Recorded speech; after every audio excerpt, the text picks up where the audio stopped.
Hey YouTube, welcome back to Weekend Philosophy with the Bearded Bristol. That's me, I'm the Bearded Bristol, and I'm here to talk tofurkey. Why tofurkey? Because I don't know what the tofurkey I'm talking about. No. To talk turkey would imply that I have some knowledge base behind what I'm about to say, and I don't. So we're just here to chat.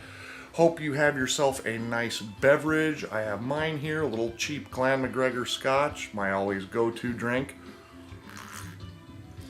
when I don't have something else that I want to dive into.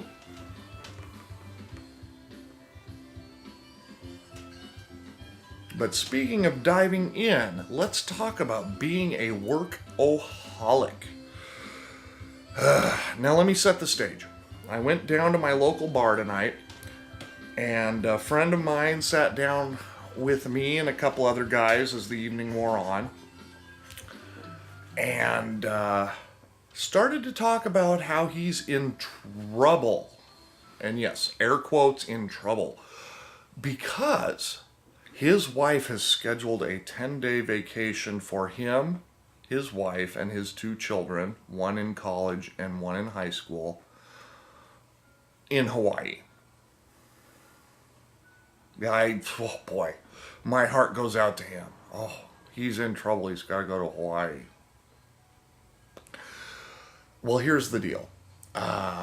He proceeds to let us all know that he's afraid to leave his company for 10 days. And let me back this up just one step. This is not intended to insult anybody out there who works very hard or cares very deeply about their job. But here we go.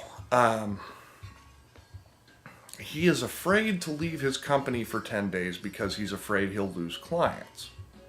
Okay, noted. He's afraid to leave work for 10 days because he doesn't trust his coworkers. Also noted. He's afraid to leave work for 10 days because he does not trust the owner of the company. Okay, duly noted. Wow. I mean, that's a lot. That's a lot to take in. And now let me give you my little story about my life and being a workaholic.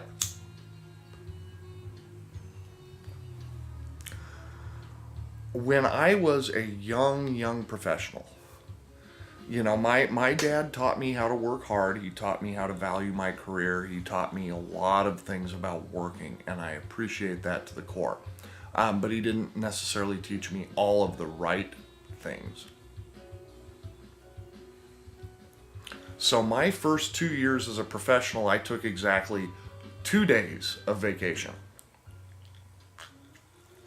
And I was stretching into my third year at my career, and my boss, who I love dearly, and I mean to this day, she's a wonderful person, said, you know what? When was the last time you had vacation? I said, well, what do you mean by vacation? And she said, that's my point. Get the hell out of here. I was like, well, but work. And she's like, no, work will still be here when you get back. I guarantee it. I said, well, but if I leave, there's going to be more when I come back. And she said, I don't care. Get out of here. When in life has a boss ever said, you need to get the hell out of here, you need to unwind, you need to whatever? But I was dedicated to my job and my career. You know, I was building up to something, at least in my head. But the point is, she made me take vacation because she recognized the screw was getting tighter and tighter and tighter. Or the spring was getting tighter and tighter and tighter. At some point, it was going to... And all hell was going to break loose in my own world, in her world, because we were so closely tied as co-workers. She knew how badly I needed to get away. I didn't recognize it, but she did. So I ended up having to take because of not only my boss, but my vice president, I took an entire month of June off, my third year as a career professional. One of the most important things that's probably ever happened in my adult life, because it gave me pause when I returned to understand that the position survived without me. And I was the only one doing my job. It's not like there were 2 or 3 people to pick up the slack. But when I got back, the job was still there. So I guess from my own personal perspective, from my working world, I realized what that meant in terms of the work will always be there. You know, just because you go on vacation doesn't mean that everything stops. You know, somebody can pick up the slack to a degree. They may not do it as well as you do it, or as I do it, or whatever. But the things that have to be done still get done. And the things that don't have to be done right away are still waiting for you when you get back. So let's take my personal experience and dial it back to tonight's conversation with someone who is 10 years older than I am. Not that that matters, but here's a guy that's been in the workforce, professional workforce, for 30 years. And he's on his second major career. He was very successful with his first one, did not end up liking the company he worked for, jumped ship, found a new one where he's very comfortable and very happy, in theory at least. And so tonight, as we're having this conversation, he says, "Yeah, I'm in trouble. I can't be gone for 10 days." What? "Oh, no, I can't." He says, my customers depend on me too much. And I said, "Well, wait a minute. I said, "Do your customers take vacations?" "Well, yeah." And I said, "Well, then they'll understand if you take a vacation." "Well, they'll take their business someplace else." I said, "Your job is so precarious that if you're gone for 10 days, they'll go someplace." "Yes." I said, "Will they come back?" "Well, probably." I said, "Okay. So if they have an immediate issue, they'll go someplace else, but they'll still come back to you." "Yes." "Okay, I'm over it." Well, this is let me again. We're gonna dial into the backstory a little bit. This gentleman makes easily 4 to 5 times the money I do on an annual basis. He's well into the 6-figure market. Good on you. I mean, seriously, if you can get there, that's great. But if you have to do it at the sacrifice of your family and your own mental health and well-being, no. I may only be 40 years old, but there's a few things I've learned. And one of the most important is to take care of this up here. And to keep some stability in your own world to where your life is not so dependent on the satisfaction of others.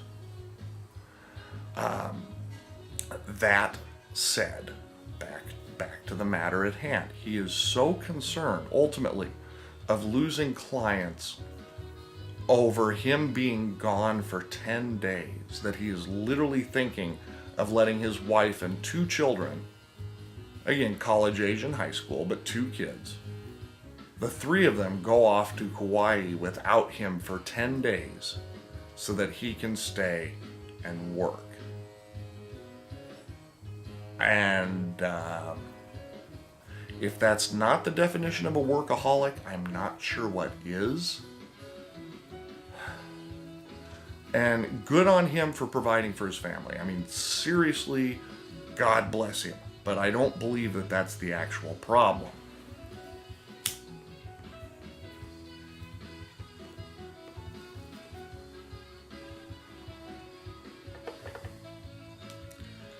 Here's my thoughts.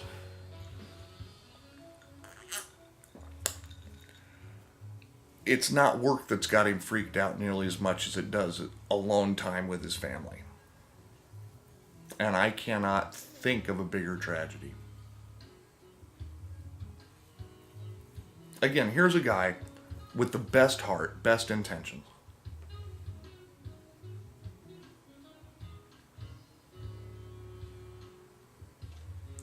I think that he has worked so hard for so long to provide for his family, and God bless him for it, that he's never actually connected with his family, his wife included. And she's got a good job. She does well on her own.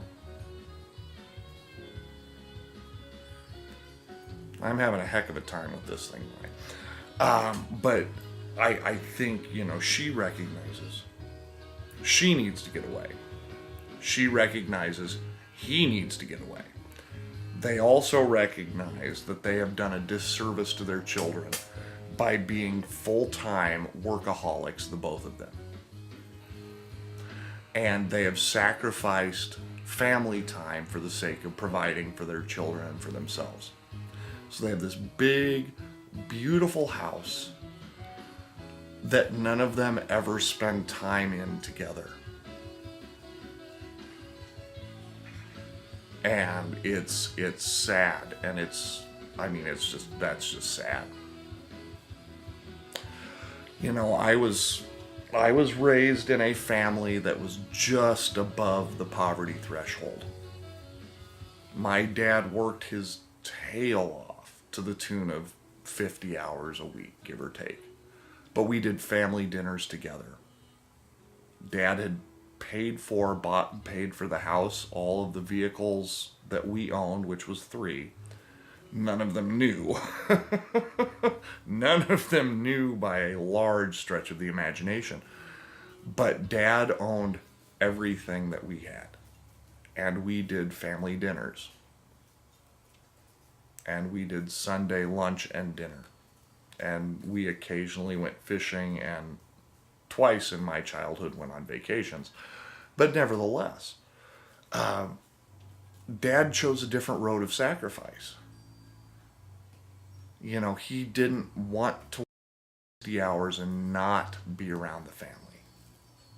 He chose to work a job that didn't pay as well, but allowed him to be close to home always, and to be home for lunch and for dinner, and to be around his family. And, each of us can choose our own path. I'm not saying which is right or wrong. But it's very interesting to me, in this scenario, you have a guy that has all the money in the world that he could ever want or hope to use, and is scared to take a few days off of work because he might lose a client or two. And by lose, we were able to determine he didn't mean lose permanently. He meant lose temporarily until they figured out that he was the guy that was giving them the best service for his, career.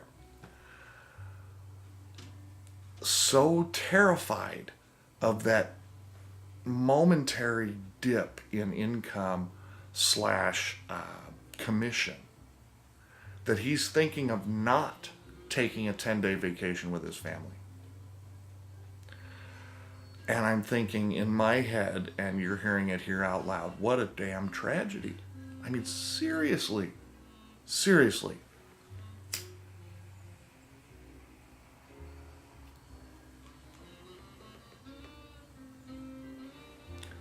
Best of intentions in the world, but absolutely no clue what he's doing to his family by providing for them in the way he's providing for them.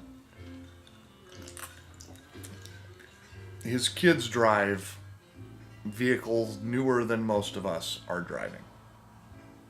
He's provided for them in all of the right ways except for this one.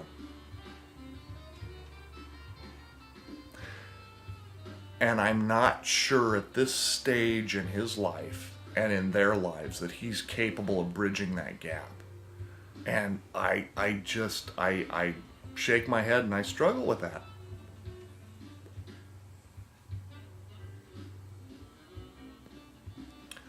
And I want you all to understand, I'm single for a reason. And it's because as a 20-something, I realized that I didn't have my shit together. And as a 30-something, I still didn't have my shit together.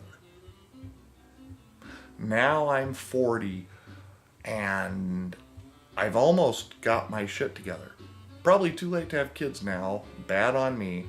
And I realize none of us as kids, as young adults, when you first are ready to have a kid, whether you're ready or not, here it comes. And you learn on the fly, and I appreciate that. I didn't want to go that road. That's not how I'm wired, so that makes me weird.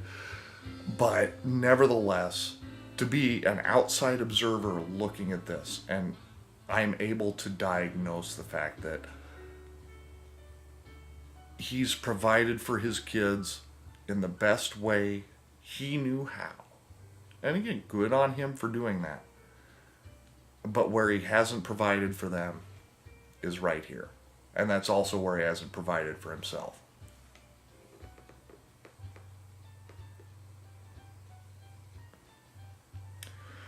So now he is paranoid of taking a 10-day vacation to Hawaii, which is probably the absolute best thing he could do for himself. For his heart, for his soul, and for his family.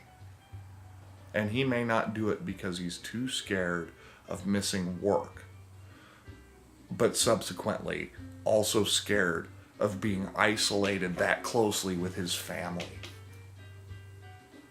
The family that he worked so hard to provide for is the same family he's scared to hang out with.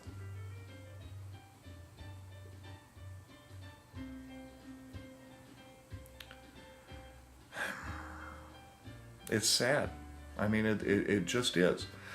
And I'm not here to criticize anybody. I'm not here to tell anybody where they went wrong. I am blessed to have a lot of good friends and family in my life. I am not married. I do not have kids. I do appreciate the pressures that must wield.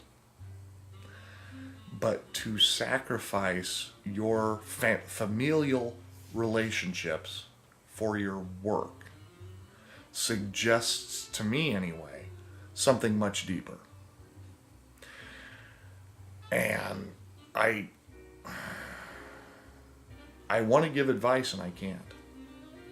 I've not been there. You know, too many times we've seen this on the social media or heard it face to face prior to social media. Well, you don't know. You've not been there. I haven't been there. I have not been there. But I am also lucid enough and logical enough to understand and to see exactly what's going on here. And I just hope that none of you out there are going through this. And if you are, you can fix it. You can fix it. Work will still be there. Ain't none of us so important that a 10-day vacation is going to terminate our employment. And if we are, the place you're working has a whole lot bigger problems. I'm just saying.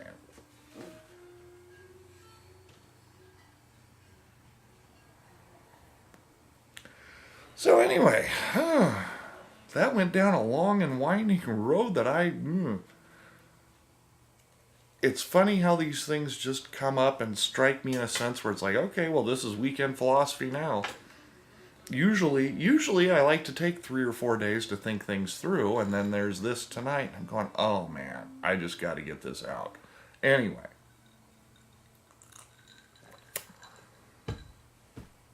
One, take care of yourself. Because if you aren't taking care of yourself, you can't take care of your family. And when I say take care of yourself, I'm talking about here. I'm talking about here. Mental health is as important as anything, and if that means a 2-day fishing trip, then take the damn 2-day fishing trip. I'm just saying, this is not hard math. You know, when your mind is out of wackadoo, and you are not able to cope with family, or you have a disproportionate value of work versus family, it's time for you to get the hell away. Go find a place with a lake, a pond, a boat, a hill, something that gets your mind off of the garbage that you think is more important than your family. Two, your family. That's the thing. That is always the thing. And I think those of us that maybe have had the workaholic problem, you know that intuitively, and you think you're doing the right thing by working all the time, but you're not. You're not. We're not. Collectively, we. I think that's about all I got. Man, work is important, making money is great, accomplishing things is great, but not at the not at the loss of your own mental health or the sacrifice of your family and the emotional value that provides. I don't know if I can put it any other way than that. And again, this is a single guy who wishes that he had a family to surround him. I didn't make that choice early enough in life. But I sure can look back and say, it would be great. So if I can throw a tip or two at you to help you get your shit together, game on, because you might as well enjoy it. Nevertheless, gotta throw out Saturday, 1 p.m. on Pipe Squatch. Pipe Squatch. He and I are going to do a little live YouTube action about sci-fi, horror, fantasy kind of stuff. We're encroaching on Halloween, but he and I have been itching to do something for a while, and tomorrow is the day. Today is the day, depending on when this gets posted. Saturday, 1 p.m., Pipe Squatch channel. I will post the video post-haste on my channel, and it's sure to be worth a laugh or two. A little more lighthearted than tonight's discussion of, Shakespearean tragedy. Welcome to my world. But also have a Facebook page, Bearded Bristol. Check it out. Subscribe to my YouTube channel if you have not yet done that. I mean, seriously, you don't get this kind of depression every day. Only I can prescribe this on a week-to-week basis. Nevertheless,